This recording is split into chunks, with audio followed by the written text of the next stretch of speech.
someone who's been on her feet for over 2.5 hours this morning, Union Finance Minister Nirmala Sitharaman.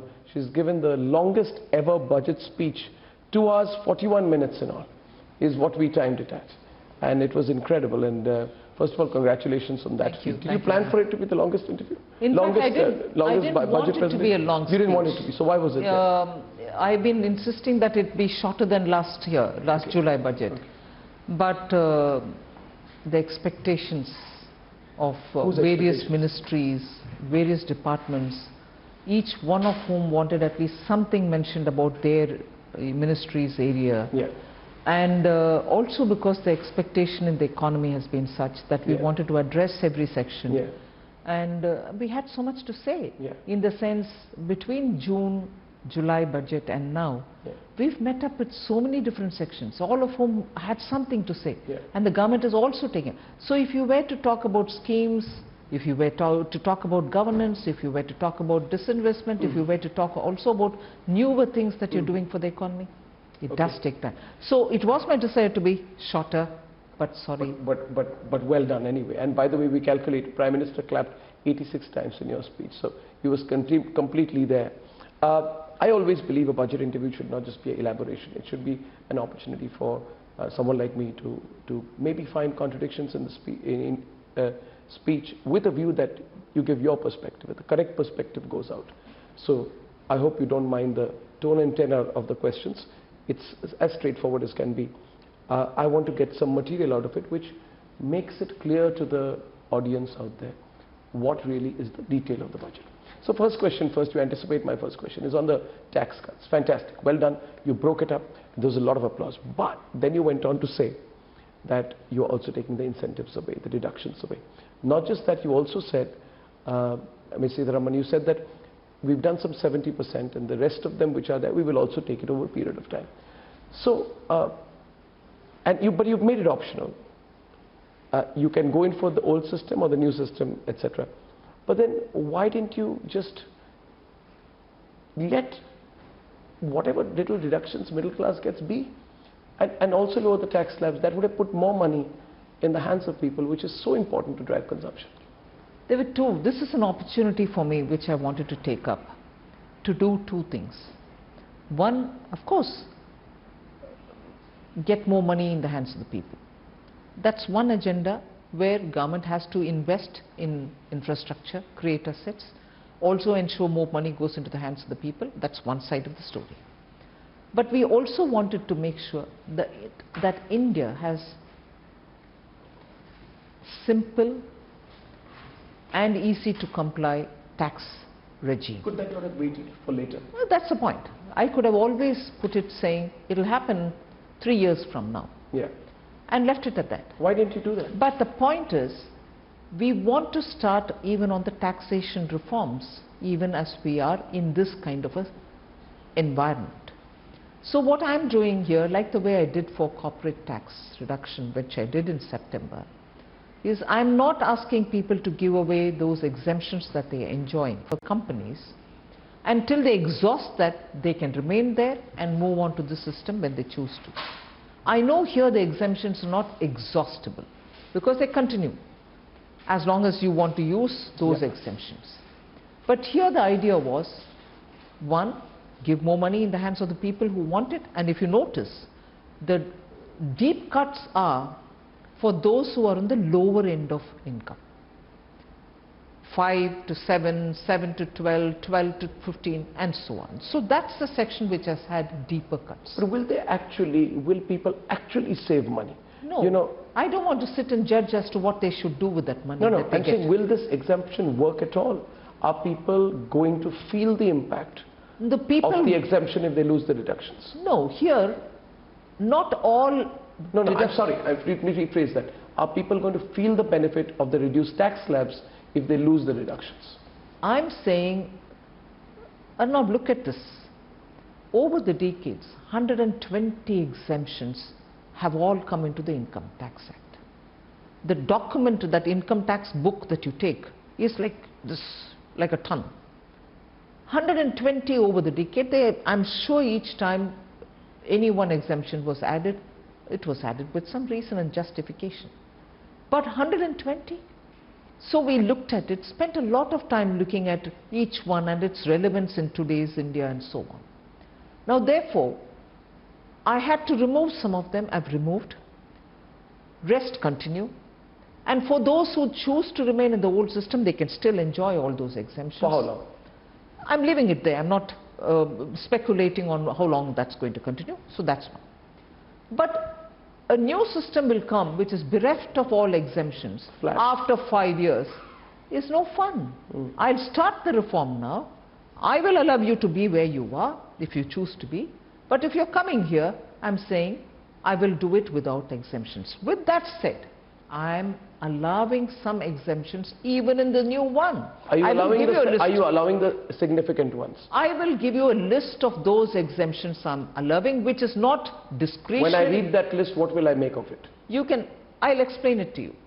It's not discretionary. It is on a principle that which is earned, that which is part of their income, if it is getting taxed more than what the basic income is going to get taxed, it's unfair. So like for instance, leave encashment. I can't obviously treat that into a taxation fold. Yeah. So You've kept that. I've kept that in the new system. Like that, I will give you a list of all those which on a principle are being brought into the new regime. That's not discretionary at all, but only a limited number.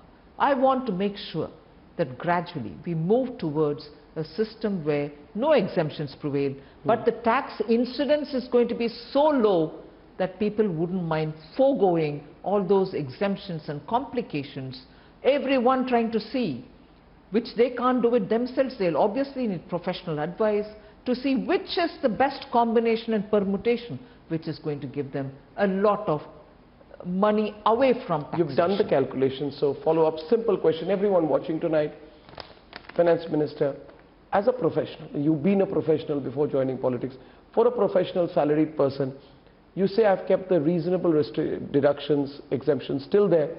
Are you convinced yourself that a salaried middle class person will benefit, his or her taxes will go down? Absolutely. After what you've done today? Absolutely. That is why I had taken 2 examples in the speech itself of a person who is in the old system, and when he moves to the new system, which is completely without any exemptions, although I'm giving some, I've calculated the actual amount that he will gain if he were to be in the new system. And in the case of a random example of a 15 lakh salary person being in the new system as compared to the old, we have very clearly said 78,000 rupees will be his gain. Like that, I've given the matrix of each slab and the benefit if you were to be new as compared to you being in old. That matrix is available and I will certainly give it to you. Have your team work into it and tell me if it's making any sense. When the budget of 5th July 2019 was presented, that's exactly 6 months and 27 days back, they said, okay, the government just come in, the political mind has not come into it, government's settling down, this is going to be the big one. Do you think corporate India or those watching the markets, that their expectations were too high? Because markets have tanked. Now, we can say there are global reasons, and there are, coronavirus, China, etc. But the markets are either confused or critical. And they want to know, why didn't you bite the bullet on LTCG? And why didn't you do a full abolition of DDT? Why didn't you go all the way? You know, if you wanted to give a solid economic booster shot, then you could have abolished maybe LTCG, security transaction tax, and done a complete removal of DDT. You sort of went one step forward, one step back. Why? No, not at all. First of all, today the stock market wasn't fully operational, only partly operational. So I want to give them the advantage. Let us see how they respond on Monday. Why, you have something else in store on Monday? No. At least they should be fully working. What is your expectation of them? You feel they haven't read it well? No, I will give them the advantage till Monday. And second,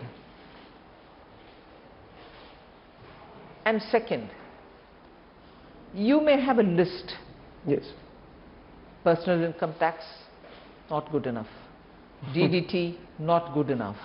LTCG, you didn't do and therefore you're bad. LTCG, it could be security transaction tax, double taxation. No double taxation. They say it's a form of double taxation. No, 1 minute. DDT and LTCG, you said it's double taxation. I removed DDT. Yeah. But complete, what do you mean by complete removal? I'm leaving it to the individual who has some income. And if at his applicable rate, if this income is also getting taxed at the individual's hand rather than at the company's hand, why should it hurt the company? Why should it hurt the company? I've removed the burden on you, whereas the individual shareholder, the lower end fellows, might benefit from it because they were still paying 15%, where probably now they don't need to pay anything at all. These are the shareholders. These are the ones. These are the shareholders. These are the shareholders. And therefore shareholders are not getting it. No, shareholders, if they are paying less than 15 as per their appropriate level, at their applicable level, why shouldn't it be acceptable? But wouldn't you presume that those who are in the markets would be of a higher no, I don't presume anything. I'm taking this as an example. But why didn't you go all the way? What is going all the way? All the way is okay. So let me provoke you completely. All the way is not an illusion. Please pardon my words if in case that you get aggregated, but I'd say not an illusion of an income tax revamp, a complete no nullifying of the benefits, removal of LTCG, removal of security transaction tax, solid booster shot, and therefore people are very happy. More money comes into the hands of people. Markets are full of joy. And I also have to give money to the hands of people who are absolutely in the lower bracket. I have to do some DBT. Economy will go up. DBT. Businesses will rise. There will be more employment. We will try to address all those. Trickle-down effect will happen. Of course it will happen. I'm asking for trickle-down effect even now after reducing corporate tax. Let that be shown. Let that be seen. Let that be felt. It's not just one end of the story. I have seen that. I've done that. Now I want to know. I understand. Now you want to know. Please complete that. What are you saying? Now you want to know? I want to know now, at least in the forthcoming year, post the decisions on corporate tax gains that companies have got. They are fully right if they want to choose to give it to their shareholders. They're fully right if they want to clear their debts to the banks. They're fully right in keeping it as a saving to see what they want to do with it later. They're all right in that. It's their money, their decision. I fully appreciate that. But eventually, I like to see new investments come. You're so smartly pushing the ball back in their court. You're pushing the ball back. I see a finance minister who's saying, I've done so much now for the last 3 months. Now the ball is in the private sector's court. You need to bite the bullet. Is that what you're saying? The government is very cleanly coming out and saying, I will do the investment-related expenditure which the government will have to do for infrastructure. Right. After all, the economy will have to depend on consumption, investment from private sector's hands, investment from public sector's hands. Let the private sector do when it wants. But we are not stopping ours. We are going ahead doing it. 100 lakh crores in 5 years. And I'm fully ready to front load it. I've shown the project 6,500 compiled in the pipeline. I'm giving concessions to sovereign funds who are showing interest to come and invest in India. So I'm not just talking. I've also created the investors facilitation cell so that a sovereign fund, the moment they reach, are handheld to say you choose from this. You've raised it from 9% to 15%. You've done all those things. So we will continue. But you are pushing it back. I mean, am I right in saying that? To an extent. To an extent you are. Because even if you're telling the finance minister is telling the private industry, put your money where your mouth is now. And even if they pay back to the banks in clearing their loans, it's good for me. Banks' books will be better. So I'm quite happy to see the time that it takes for the corporate tax benefits to come to some reality. Whichever time it takes, I'm fully fine. You're saying time it takes, you're actually telling them it's time. You're actually telling them it's time. And I think, yeah, you have a point there. But, Ms. Sitharaman, why didn't you take the fiscal deficit to 4.5%? You know, the thing is, you're completely correct. Expenditure. Now, this is, you need to boost the demand, right? And it is generally said that you need to do something that is counter-cyclical in nature. So here's a thought. Some people say that had the finance minister called all the rating agencies to the room and said, listen, We have to boost demand. We have to pick up the Indian economy. I am going to take the fiscal deficit, 1 year measure. For a year, I will put fiscal prudence a little bit on the back foot. Understand the rationale I'm doing it and stand by me. Why did you not, when you had everybody telling you, allow the fiscal deficit to go to 4.5%? What harm would there have been? It was a radical thing you could have done. No, I have certainly looked at what fiscal numbers we need. It means that I have to state at a time when expenditure has to be high, I will do the necessity for it. And that is why government has continued with its expenditure. As a result of which, and on the other hand, when the revenue generation went through a slack period, now it's improved. I certainly will breach the forbearance limit. I will have to use the forbearance limit and reach to an extent the fiscal prudence. You're saying you have to do it. You're clear about it, right? Yes, I'm clear about it. I have started doing it. That is why my capex between July and December has gone up. My expenditure on capital expenditure has gone up between the last 6-7 months. Yeah. And therefore, I'm trying to prove that expenditure from the government is non-stop.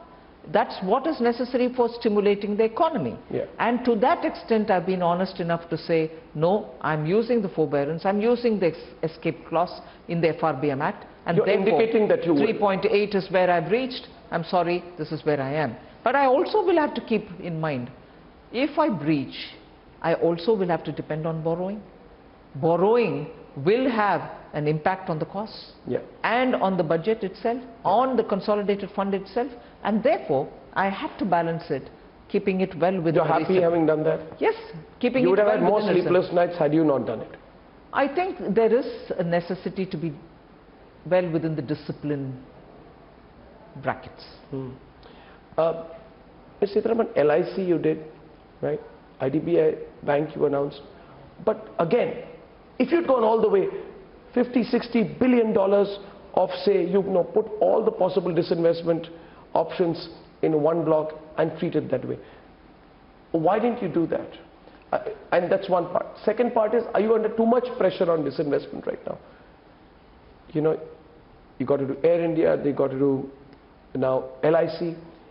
To do LIC, you've got to do it at a time when the markets are buoyant. Markets are not reacting very positively. So is there a possibility of being caught in a sort of a, what would I say, a Bermuda Triangle kind of situation, where you need the markets to be buoyant to meet your disinvestment targets. However, at the same time, you can't give them the concessions that they need.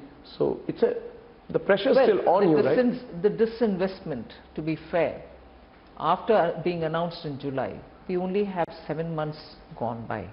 And within those months, the extent of work which the DIPAM has done, the Department for Disinvestment has worked on, has done a lot of work. That is why we were able to come up with the expression of interest for the Air India.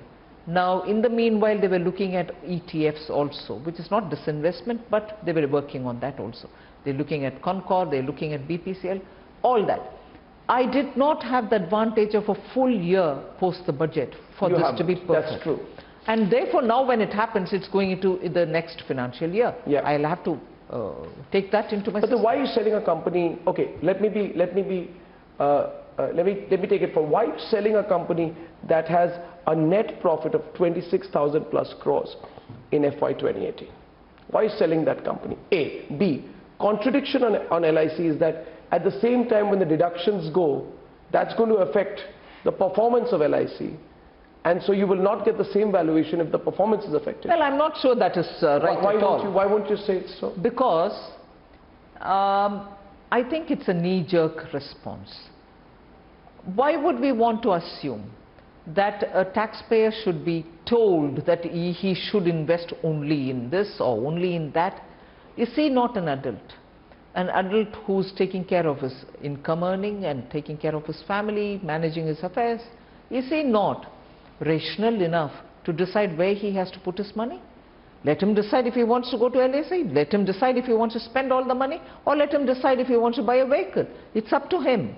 And to immediately therefore conclude that because this exemption has been removed, Now, people going into LIC will be reduced and therefore LIC's share. But this is such a knee-jerk response. Do you think Indians need that kind of goading any longer? Now, they can also choose to go to the stock market. They can buy shares. They can become mutual fund subscribers. They can do a lot more newer things. Is this government too disciplinarian in your approach? Is tax collection your basic? Is tax collection your basic obsession? That, you know, it's all about collecting taxes and compliance. Do you feel people cheat? I mean, do you distrust industry, corporates or individuals? I'm just asking you more from a perspective there. Not at all. I thought we are opening up the choices for an individual, that he can do anything by the money that he saved by paying less tax. But and it's for him to do what he wants. Why don't you pass on more benefits when you have the opportunity? What is the benefit? I'm giving the money back to him. Why don't you pass on other benefits, for example? What are other benefits? Well, I mean, like, okay, so for example, crude's been falling for 12 weeks flat. Yes. And crude's fallen by some 12%, right? Why don't you pass on the benefit to the consumer and fuel prices? The department has, first of all, Brent has been fallen 12%. Oil marketing companies are free to do their pricing. Every 15 days they assess and change the price. Nowadays, even in areas, every morning you get report about what is the price. True. So the marketing companies are free to do what they want. Okay, so Ms. Sitharaman, the question everyone's asking, not just in Mumbai, Delhi, everywhere. Will the recovery happen from here? What's your sense? I think there are indications already, the data that is coming through. How do you think people should read it? Corporates, if people who are investing, etc., how should they read it? The investors are clear. They find that India is the best place to invest. They're coming in now. And that is why some of them who approached us, sovereign funds, we've given some benefits to them.